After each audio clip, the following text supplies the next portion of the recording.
Manchester United manager Ruben Amorim is facing mounting pressure following a 3-1 defeat away to Brentford. Sir Jim Ratcliffe has himself been in talks with Sir Gareth Southgate over the possibility of him filling the slot. And of course, Michael Carrick has also hinted that he might be interested in throwing his hat in the ring. Over in London, Arsenal are looking to secure their team. William Saliba has just signed a new long-term deal, but how far is the team willing to go to keep Bukayo Saka? And lastly, there was a lot of surprise last night as Nuno's opening decision to bench James Ward-Prowse. The previous vice-captain for West Ham was not injured, but Nuno had said that this was the best decision for the team. To discuss all of that is Alex Crook, talkSPORT's chief football correspondent. So we've seen at your club and mine that Man United has lost 17 Premier League games under Ruben Amorim. We're hearing at talkSPORT that there's whispers that it could be Gareth Southgate or Michael Carrick, but what is the latest? Well, the latest, as far as Manchester United are concerned, is that Ruben Amorim retains the backing of Ineos, retains the backing of Sir Jim Ratcliffe, who, despite the fact he is only the minority owner, he is very much the main decision maker. But I think there's also an acceptance at board level that results need to improve. It's 33 Premier League games, 34 points from those 33 Premier League games. Ruben Amorim still yet to win back-to-back matches. He's been in charge almost a year.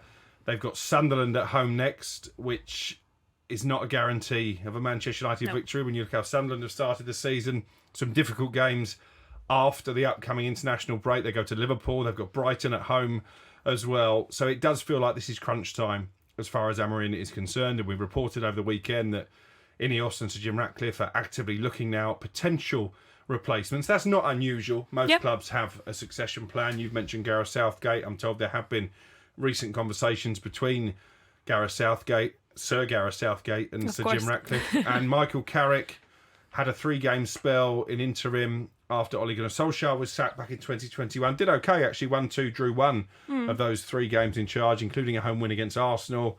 And it's my information that if Carrick got the call, then he would entertain the idea of returning. And in fact, he was part of the conversation when Ruben Amorim was appointed.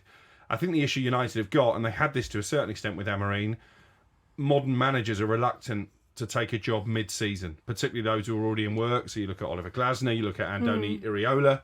I think it would be very unlikely that Iraola, who is also admired by Manchester United, would leave Bournemouth halfway through the season. So if they have to go down the interim route and put someone in charge until the end of the season, then I think Michael Carrick would very much come into the conversation.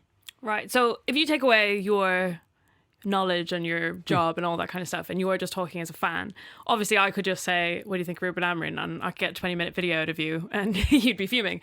But who do you genuinely want as Man United manager? Do you know what? I think that is such a difficult question. And it's a question that Ineos will be wrestling with, because you look around at the candidates that are out there.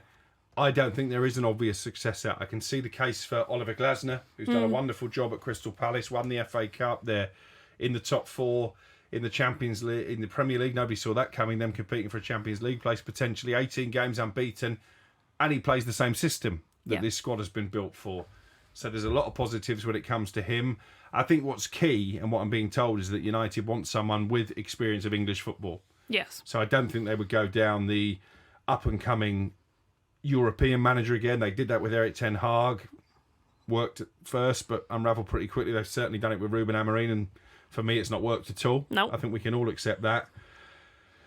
I can't give you a standout candidate. I think there's a lot of Manchester United fans who would be against the idea of Sir Gareth Southgate. Yes, I think so. I think also it's almost unfortunate to go from international to club level, because everyone's either really mad at you or they love you already, so you probably will struggle there. And also, if you look at Sir Gareth's club career, it was a relegation at Middlesbrough. Of course, yeah. So it's not really a track record. But I suppose, as a Man United fan, can you really be as choosy now? I'm not sure, because would you want the job when you know that looking at you? I had this debate with Jeff Stelling on breakfast a couple of days ago when I suggested that Iraola may be reluctant at this stage to make the step up from Bournemouth to Manchester United, and Jeff pushed back and said, is it really a step up? Well, of course it is, because Iraola is the Bournemouth manager. This is Manchester United. It isn't the Manchester United of old. It may never be the Manchester United of old, but it's an attraction, I think, for some up-and-coming manager to turn around a sleeping giant.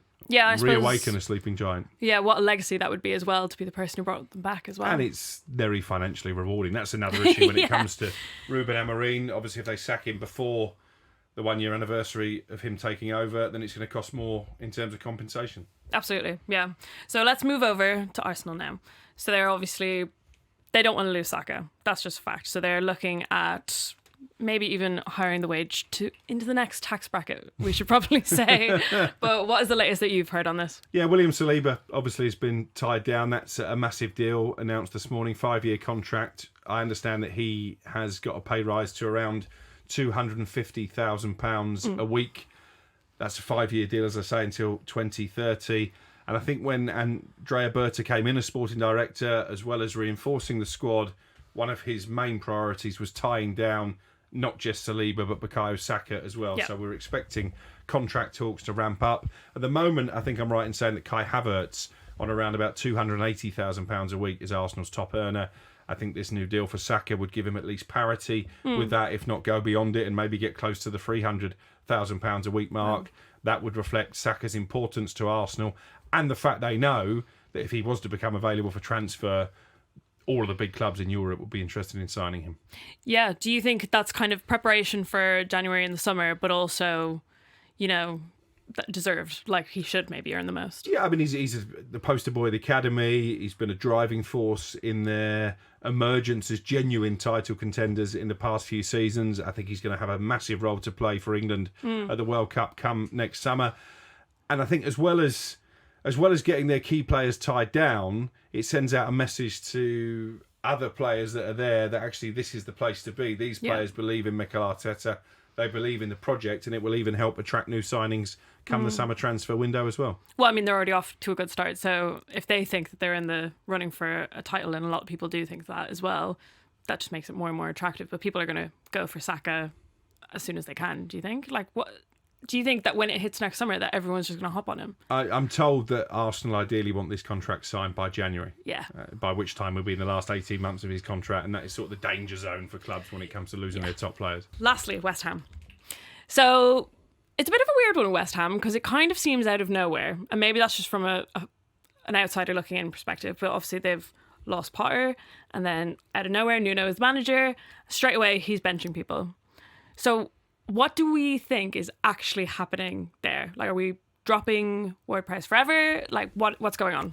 Well, I think James Ward-Prowse probably would have turned off the radio when we broke the news on Saturday morning that Nuno was coming in because he had a loan spell at Nottingham Forest, which I think was actually cut short because he wasn't getting picked by Nuno Espirito Santo. So I don't think it's a massive surprise even to Ward-Prowse that he's not a Nuno type of player. I think Nuno wants more legs in midfield, but it is quite a brutal thing to do pretty much on your first day at the club, not to take a player who had been made vice-captain by Graham Potter. He'd started every Premier League game this season, to not even take him on the coach to Merseyside for that game against Everton.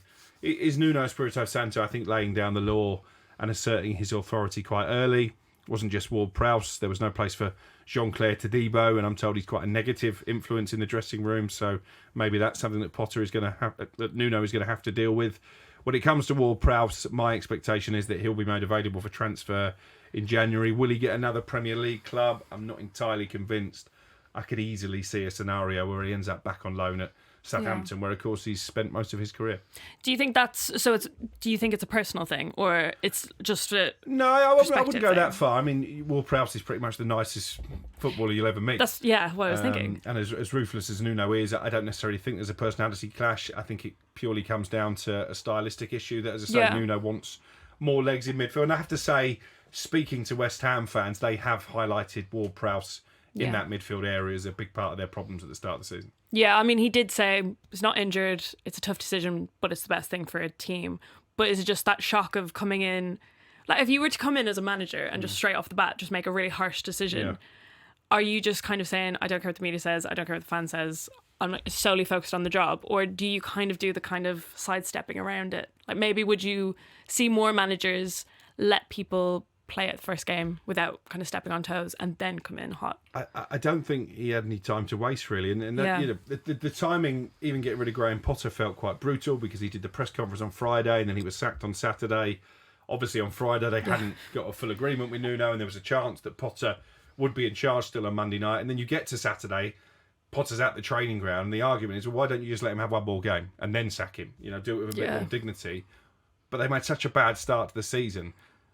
I think they'd have lost at Everton if Graham Potter was still manager. Yeah. By making the change, they picked up an extra point on their tally. So I think Nuno is going to come in. He's going to want to hit the ground running. They've got a difficult game away from home against Arsenal next up. But then after the international break, they're playing a lot of the teams you would expect to be in and around the relegation battle. So he's going to put his hallmarks on his team right from the off. Well, there you have it. Thank you very much, Kirky, for your time. Drop what you think below. And of course, you can keep across all of the latest news stories on talkSPORT, whether that is on the radio, digitally, or on our website. This video is in association with our own bookie, talkSPORT Bet. So download the app or go to the website talksportbet.com to find out more. There's 18 plus, T's and C's apply, begambleaware.org.